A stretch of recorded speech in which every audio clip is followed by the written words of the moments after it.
Hi everyone, and welcome to this tutorial bite for Oxygen Not Included, which is all about bathrooms. Although this might not be a very glamorous topic, it's certainly important if you don't want pee on the floor or in the water supply. Again, I'm going to take you through the basic bathroom and plumbed bathrooms, including the most important concept, the infinite bathroom. Starting off, the basic bathroom is a latrine, and this gives a +1 morale bonus.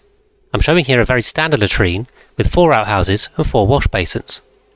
Note that this is the maximum size you can have when using a standard room height of 4, which is as high as the tubes can reach upwards.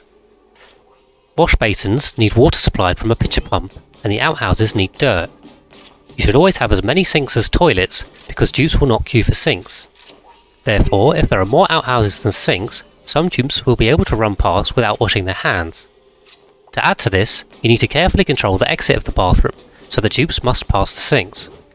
Commonly, this is done by making a dead end, but you can also use a one-way door if you want to allow tubes to enter from both sides.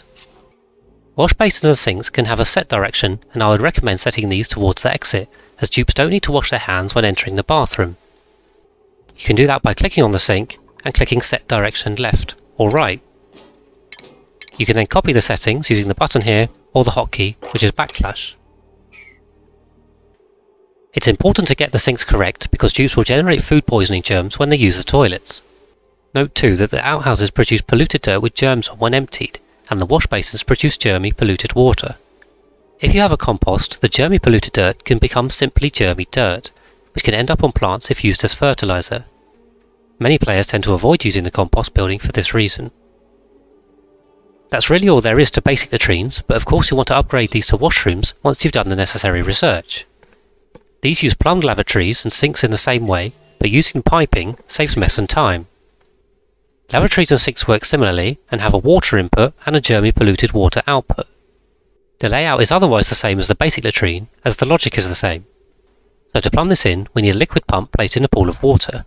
This is then connected to each of the lavatory and sink input ports on the white arrow. You can run the pipe straight through these ports, but I prefer to run it through the floor and ceiling tiles to hide the pipes a little. The simplest way to deal with the germy polluted water output is to use a little pit and deal with it later on. But we can improve on this, and that moves us on to the infinite bathroom. This simply comes from the idea that the water sieve can turn the polluted water output back into water, which can be fed back to the inputs. It's of course important to note that the output still has food poisoning germs on, and passing it through the sieve does not destroy these, so you'll have germy water. The lavatories and sinks can, perhaps surprisingly, accept germy inputs with no issue, so by simply creating a closed loop, then it will never run out and you can disconnect the input. If you do try to simply do this though, the system will get backed up, and that is because the lavatories produce quite a bit more polluted water than they take in water. You can consider this as adding the dupe's waste to the output. So, there's an important part of the piping which uses the bridge priority to make this all work.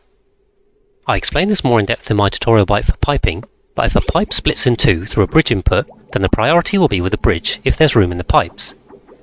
This means we can prioritise the water sieve and make the other pipe an overflow which we can deal with.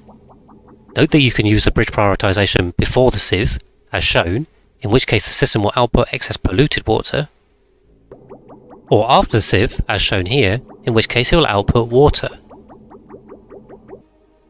So what is the best way to deal with this excess? Well, if you take the polluted water, then my recommendation will be a hydroponic tile with thimble reeds, which is very useful for reed fibre. Arbor trees can also be used for the same purpose, although the lumber is slightly less useful. In terms of numbers, one thimble reed is fully fed by just under 24 dupes, and an arbor tree is fully fed by 10 dupes, so size accordingly. If you take the water, then it's likely the best use will be for electrolyzers.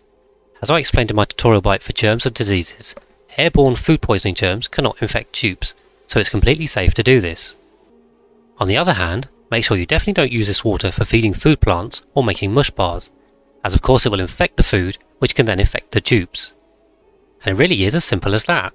You now have a closed loop bathroom that will run forever and produce extra polluted or normal water. Just be careful that however you deal with the overflow, it doesn't back up, or there will be more messes. So that's it for this tutorial bite about bathrooms in Oxygen Not Included. I hope this was useful, and thanks for watching.